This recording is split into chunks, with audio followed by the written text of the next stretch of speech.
Hi everyone.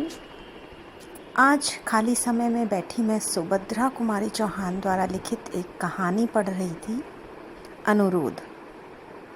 तो मैंने सोचा क्यों ना आप सबके साथ भी ये कहानी शेयर की जाए। कहानी कुछ इस तरह से है। कल रात को मैं जा रहा हूँ। जी नहीं, अभी आप न जा सकेंगे। आग्रह, अनुरोध और आदेश के स्वर में वीणा ने कहा। निरंजन के होठों पर हल्की मुस्कुराहट खेल गई। फिर बिना कुछ कहे ही उन्होंने अपने जेब से एक पत्र निकालकर वीणा के सामने फेंक दिया और शांत स्वर में बोले, मुझे तो कोई आपत्ति नहीं है। आप इस पत्र को पढ़ लीजिए। इसके बाद भी यदि आपकी यही धारणा रही कि मैं न जाऊं, तो जब तक आप न कहेंगी मैं न जाऊंगा। वीणा ने सर हिलाते हुए कहा, जी नहीं, रहने दीजिए। मैं कोई पत्र वत्र न पढ़ूंगी और आपको जाने भी नहीं दूंगी। हल्की मुस्कुराहट के साथ निरंजन ने पत्र उठा लिया और बोले, आप न पढ़ना चाहें तो भले ही न पढ़ें।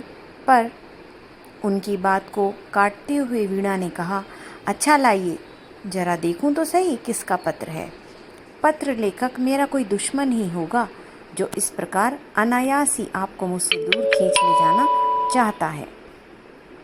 निरंजन हंस पड़े और हंसते हंसते बोले, पत्र पढ़ लेने के बाद पत्र लेखक को शायद आप अपना दुश्मन ना समझकर मित्र ही समझें। वीणा ने विरक्त भाव से कहा, जी नहीं, यह हो ही नहीं सकता।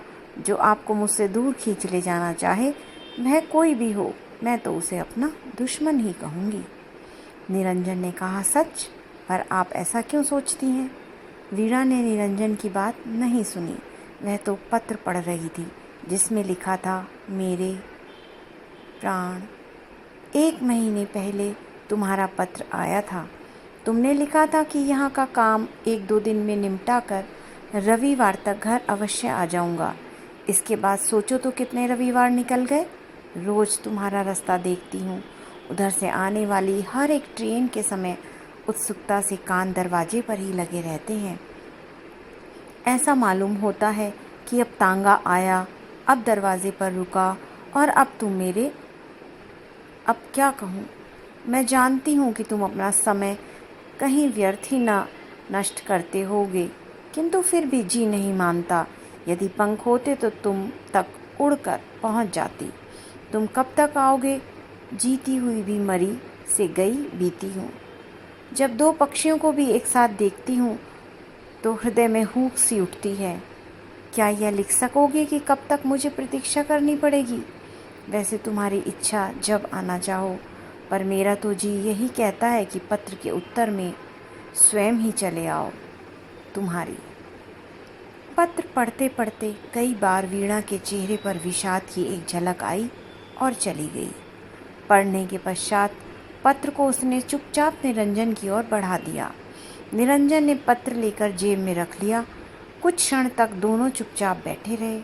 फिर वही रोज का कार्यक्रम, उमर खयाम की रुबाइयों का अनुवाद आरंभ हो गया। निरंजन शांत और अविचल थे, किंतु वीणा सहज न थी। आज वह रुबाइयों को न तो ठीक तरह से पढ़ ही सकती थी और न ही उसका अनुवाद ही कर सकती थी। निरंजन ने वीणा की मानसिक अवस्था छिपी न रह सकी। उन्होंने कहा, आज आप अनुवाद का काम रहने ही दें, कल हो जाएगा। चलिए थोड़ी देर ग्रामोफोन सुने। बाजे में चाबी भर दी गई, रिकॉर्ड चढ़ा दिया गया। इंदुबाला का गाना था, सजन तुम काहे को नेहा लगाए। 1, 2, 3। वीणा ने बार बार इसी रिकॉर्ड को बजाया। तब तक वीणा के पति कुंज बिहारी ऑफिस से लौटे। बोले, वीणा, तुमसे कितनी बार कहा कि इतनी मेहनत मत किया करो, पर तुम नहीं मानती। ज़रा अपना चेहरा तो जाकर शीशे में देखो, कैसा हो रहा है। वीणा कुछ न बोली। निरंजन जी ने कहा, जी हाँ, यही बात तो मैं भी इनसे कह रहा था कि आप इतनी मेहनत न करें, सब होता रहेगा। उस दिन निरंजन के जाने के बाद वीणा ने रात भर जागकर सारी रुबाइयों का अनुवाद कर डाला। अब केवल एक बार देख लेने की आवश्यकता थी। निरंजन जी की पत्नी का पत्र पढ़ लेने के बाद वीणा अपने आप ही अपनी नज़रों में गिरने लगी। उसे ऐसा मालूम होता था कि निरंजन के प्रति उसका प्रेम स्वार्थ से परिपूर्ण है, क्योंकि उसे उनका साथ अच्छा लगता है और इसीलिए वह उन्हें अपने दुराग्रह से रोके जा रही है। निरंजन की पत्नी की नम्रता एवं उसके शील और विश्वास के सामने वीणा अपनी दृष्टि में स्वयं को बहुत हीन जचने लगी। निरंजन बहुत नम्र प्रकृति के पुरुष थे और विशेषकर स्त्रियों के साथ वे और भी नम्रता से पेश आते। यही कारण था कि वीणा का आग्रह न टाल सके। कई बार जाने का निश्चय करके भी वह न जा सके, किंतु आज वीणा ने सोचा कि अब मैं उन्हें कदापि न रोकूंगी, जाने ही दूंगी। मैं जानती हूँ कि उनका जाना मुझे बहुत अखरेगा, परंतु ये कहाँ का न्याय है कि मैं अपने स्वार्थ के लिए एक पति पत्नी को अलग अलग रहने के लिए बाध्य करूँ। ना, अब यह ना होगा। जो बीतेगी वह सहूँगी, पर उन्हें अब ना रोकूंगी। दूसरे दिन समय पर ही निरंजन आए। वीणा उन्हें ड्राइंग रूम में ही मिली। उन्हें देखते ही उठकर हंसती हुई बोली, कहिए निरंजन जी, आपने जाने की तैयारी कर ली? निरंजन ने नम्रता से कहा, जी नहीं, मैं आज कहाँ जा रहा हूँ। मैं तो जब तक आपकी रुबाइयों का अनुवाद ना हो जाए तब तक यहीं रहूँगा। वीणा बोली, मेरी तो सब रुबाइयों का अनुवाद हो गया, आप देख लीजिए। आश्चर्य से निरंजन ने पूछा, सच? मालूम होता है आपने रात को बहुत मेहनत की है।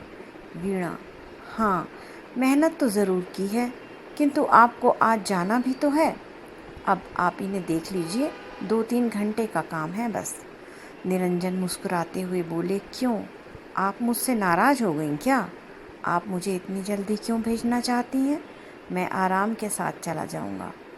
वीणा ने निरंजन पर एक मार्मिक दृष्टि डालते हुए कहा, निरंजन जी, मैं नाराज़ होंगी आपसे? क्या आपका हृदय इस पर विश्वास कर सकता है?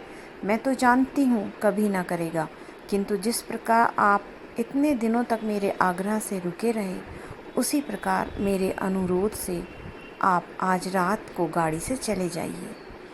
निरंजन ने दृष्टि उठाकर एक बार वीणा की ओर देखा, फिर वह अनुवाद की हुई रुबाइयों को देखने लगे। तो कैसी लगी आपको ये प्रस्तुति? आशा है पसंद आई होगी और इस कहानी से बहुत कुछ सीखने को भी मिला होगा। धन्यवाद।